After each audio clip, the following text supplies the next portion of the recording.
L'édition 2024 de Top Chef est faite d'originalité. Ce mercredi 3 avril, les candidats se sont affrontés sur une épreuve inédite. Si les concurrents pour la victoire sont encore nombreux, l'un d'entre eux a pris la porte dans ce 4e épisode. Pour qu'une émission ne prenne pas trop la poussière, elle se doit d'être innovante d'un rendez-vous à l'autre. Présente à l'antenne depuis 2010, Top Chef ne déroge pas à la règle. Depuis le lancement de cette 15e cuvée, les producteurs rivalisent d'idées pour offrir de l'inédit aux participants et aux téléspectateurs. Ce mercredi 3 avril, au cours du 4e numéro, Jorik, Marie, Valentin et le reste du casting étaient loin d'imaginer à quelle sauce ils allaient être mangés.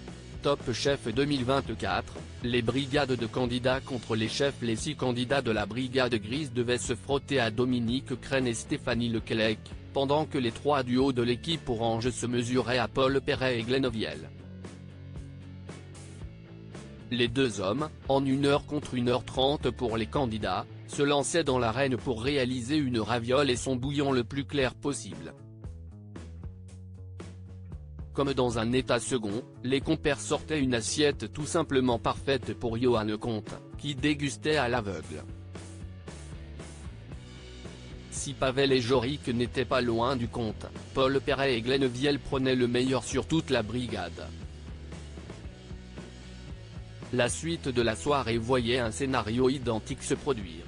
Le chef Christophe Hay dégustait à l'aveugle le travail des chefs Dominique Crène et Stéphanie Leclèc, qui ne méritaient pas la moindre critique avec la revisite des fruits de mer, pendant que Marie et Pierre ne passaient pas loin du coup parfait.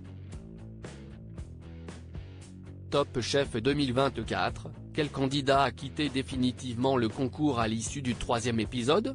Aucun candidat n'ayant réussi à prendre le meilleur sur leur mentor, ce sont les moins à l'aise, à savoir Anissé et Clotaire chez les gris et Arnaud et Quentin pour les oranges, qui partaient en dernière chance. Une opportunité que la gagnante d'Objectif Top Chef ne parvenait pas à saisir avec un chicken sucette raté, tandis que Quentin faisait l'unanimité avec sa cuillère du poulet du dimanche de maman. Encore dans l'inconnu, la jeune femme de 18 ans allait avoir la possibilité, ou pas, de revenir dans le concours par la grande porte grâce à la brigade cachée de Pierre Gagnère, le concours parallèle diffusé en 2e partie de soirée. Pour cela, elle devait affronter Pierre Pascal et Thibaut et dompter l'exercice de la revisite du millefeuille.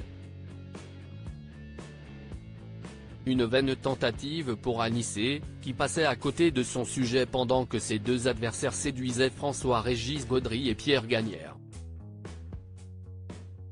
Vous êtes incollable sur Top Chef ? Testez vos connaissances en répondant à ce quiz.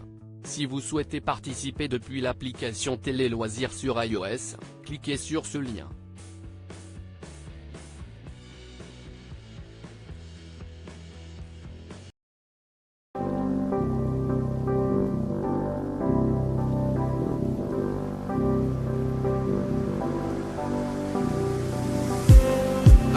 Just